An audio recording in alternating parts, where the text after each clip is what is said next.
अस्सलाम वालेकुम। तो बच्चों, आज हम जो कहानी सुनने वाले हैं उसका नाम है अली की साइकिल। दूर दराज के एक गांव में अली नाम का एक लड़का रहता था। उसके अब्बू गांव के जिम्मेदार थे, इसीलिए अली के पास गांव वालों की निस्बत अच्छी चीजें मौजूद होती थी। अली के अब्बू ने उसकी सालगिरह पर साइकिल लेकर दी थी, जो बहुत खूबसूरत साइकिल थी।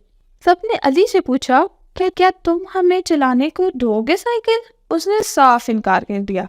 पीछे खड़े जिम्मेदार के मुलाजिम ने जब ये बातें सुनी तो उसे बहुत गुस्सा आया।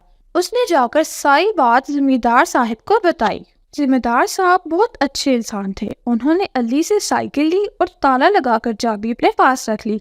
अली को जब पता चला कि साइकिल किस वजह से ली गई है तो वो शर्मिंदा हो गया और गांव के बच्चों से माफी मांगी। बच्चों की सिफारिश पर अली को साइकिल दे दी गई।